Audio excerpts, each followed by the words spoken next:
Welcome to ஐஸ்வர்யம் filter. நம்ம வந்து ஆவடியில் ஒரு வெஸ்ட் பேசிங் டூப்ளெக்ஸ் வீடு பண்ணோம்ல, அதோட படிக்கட்டு பண்ணது.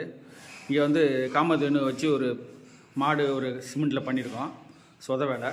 கிளைண்ட் வந்து எனக்கு படிக்கட்டு இப்படி வேணும்னு கேட்டாங்க, அதை பண்ணி அதை கிரைண்ட் விட்டிருக்கோம் இந்த மாதிரி சர்க்கிளாக. இப்போ இந்த எந்த சைட்லாலும் ஏறி போகலாம். இந்த மாதிரி இப்படி இறங்கி வரும்போது இப்படி சுற்றிலும் ஏறி போகிற மாதிரி பண்ணியிருக்கோம்.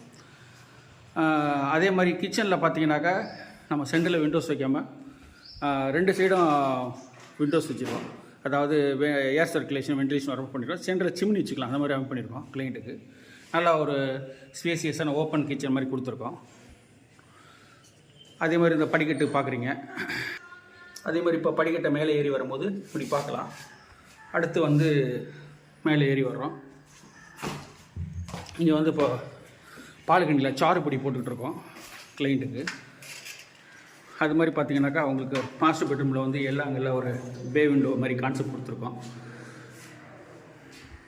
அதே மாதிரி பார்த்தீங்கன்னா ரெண்டாவது பெட்ரூமில் இந்த மாதிரி பே விண்டோ கொடுத்துருக்கோம். அது மாதிரி அவங்களுக்கு டாய்லெட்ஸில் வந்து வால் மவுண்ட்டு பண்ணியிருக்கோம். இந்த மாதிரி டைல்ஸ் ப்ளைனாக அவங்க பிங்க் கலரில் ஒட்டிக்கிறாங்க. இந்த வீட்டோடைய உள்ள அப்படிங்கிறத நீங்கள் சொல்லுங்கள். உங்களுக்கு என்ன மாதிரி வீடு வேணும் அப்படிங்கிறத கீழே கமெண்ட்ஸ் பண்ணுங்கள். நாங்கள் சென்னை சிலுப்பூர் கோயிலில் கன்ஸ்ட்ரக்ஷன் பண்ணிகிட்ருக்கோம். இந்த ஏரியாவில் கன்ஸ்ட்ரக்ஷன் விருப்பம் போகிறோங்க. வாட்ஸ்அப்பில் மெயிலில் தொடர்பு கொள்ளுங்கள். நன்றி, வணக்கம். அடுத்த வீடியோவில் சந்திப்போம்.